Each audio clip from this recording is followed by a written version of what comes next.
Alors bonjour, présentation de Windows 8 en 5 minutes. L'interface métro, que tout le monde a entendu parler, qui comprend des tuiles qu'on peut déplacer, organiser à notre guise, qui toutefois ne sont pas autant personnalisables qu'on le voudrait. C'est l'équivalent de notre bon vieux bureau. En Windows 8, aucune utilité d'avoir un bouton démarrer, puisqu'il suffit de taper sans avoir rien à faire dans le menu métro qu'on accède en appuyant sur la touche Windows, la touche avec un petit drapeau à gauche de la barre d'espace. On tape le nom de notre programme, P-A-I-N-T, Enter, et vous voyez le programme démarre immédiatement. Pour tous les programmes, c'est aussi rapide que ça. Il suffit de taper. Je veux démarrer Skype, je tape Skype, Enter, et voilà, Skype démarre. Alors, vous allez constater tout au long de l'utilisation de Windows 8 que c'est une interface qui est très efficace, qui fonctionne très bien, visuellement réussie, beaucoup plus rapide au démarrage que Windows 7, presque le double la rapidité en démarrage, et les programmes sont présentés de manière très très épurée. Alors, je reviens à mon interface de base, la tuile courrier, qui vient par défaut, programme qui fonctionne très bien, qui organise vos courriels Outlook, Gmail, Vidéotron, autres en un seul et même endroit. Et naviguer entre chacun des courriels se fait de manière très efficace et très fluide. Alors on voit ici ensuite la tuile message qui nous permet de centraliser centre de messages Facebook, Hotmail et autres. On peut y rajouter divers comptes et c'est très efficace. Surtout que les notifications, pour ceux qui sont habitués à Linux, les suites comme Ubuntu, ces choses-là, ça se ressemble étrangement. On n'a pas besoin d'installer 20 programmes. Toutes les communications passent par le même endroit. Ensuite, on a notre tuile People, autre réussite efficace, dans lequel on a ici tous les contacts de Microsoft, Facebook, Skype, Twitter, ainsi que mon Google Plus qu'on voit pas qui est à droite. Donc je peux aller naviguer dans chacun de ces contacts-là, aller les définir, voir leurs interactions sur le réseau, leurs derniers posts, ainsi de suite. On voit aussi ma tuile Quoi de neuf, qui sont les dernières nouvelles en provenance de mes réseaux. Donc, indépendamment Facebook, Twitter, ils sont mélangés en fonction de l'heure. Ensuite, j'ai ma tuile notification qui m'informe des dernières nouvelles personnelles sur mes réseaux sociaux à moi. Donc, la tuile People, la tuile Agenda qui nous permet de synchroniser l'agenda intérieur, mais aussi nous permet d'aller synchroniser, exemple, mon agenda Gmail, que je peux d'un seul clic le faire apparaître et disparaître rapidement, sans aucun problème. Ajouter un événement se fait agréablement bien, visuellement très efficace. Pas trop d'options. Quand on a besoin de plus, on peut en rajouter. On peut inviter des gens, le mettre dans un calendrier personnel ou pas. Ça fonctionne très très très bien. Très efficace. Ensuite, on a notre, je dirais, présentateur photo qui nous organise les photos en provenance de nos différents médias sociaux et ceux qui sont présents sur Internet. Donc, on peut facilement les retrouver au même endroit. On a la tuile météo. Moi, je préfère Météo Média, mais il en vient une de base qui est très, très, très bien présentée, qui nous présente la météo de notre région et quelques autres beaux détails. On a évidemment nos tuiles personnalisées. Moi, j'écoute tout.tv comme beaucoup de gens au Québec.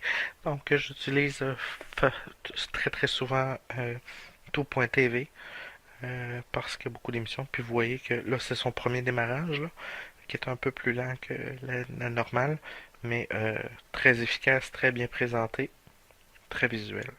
Je vais le laisser démarrer pour que vous puissiez voir. Vous voyez, une fois démarré, très très très bien. Je retourne à l'écran. On peut faire apparaître la barre à gauche des programmes qui sont en cours d'exécution et on peut aller les fermer un après l'autre en faisant un clic droit sur chacun d'eux. Et ainsi, excusez-moi, j'ai pas été assez rapide. Et ainsi, éviter à notre ordinateur de dépenser trop de mémoire sur certains programmes. À vrai dire, Windows 8, j'ai pas eu de problème de lenteur à date depuis que je l'ai. Je l'utilise depuis bientôt 3 mois. Alors, on voit ici nos programmes, la tuile Windows Store, qui nous permet, un peu comme le App Store, d'aller voir les applications disponibles dans le magasin Windows Store, qui sont encore là, très organisés, très bien présentés. Il y a de plus en plus d'applications à chaque jour. Certaines sont gratuites, certaines sont payantes. On a ensuite d'autres applications. Le SkyDrive, évidemment, on s'en sort pas, qui est fourni par Microsoft, qui nous permet d'organiser nos documents, nos choses. Ensuite, on a notre tuile musique, qui par défaut est notre lecteur de musique intégré, ce qui n'empêche pas pour les inconditionnels de d'autres programmes de musique d'utiliser autre chose, mais c'est, disons, le lecteur intégré, l'équivalent de Windows Media Center, qui nous permet aussi de nous connecter à notre Xbox Live. Alors, ceux qui ont des comptes Xbox vont être ravis de voir qu'on peut se connecter aussi au compte Xbox Live via la tuile vidéo et d'aller louer des vidéos. Exemple, je sais pas moi, aller acheter un film. On va avoir la description. On peut l'acheter si on a paramétré notre carte de crédit. Alors, très très efficace, très joli.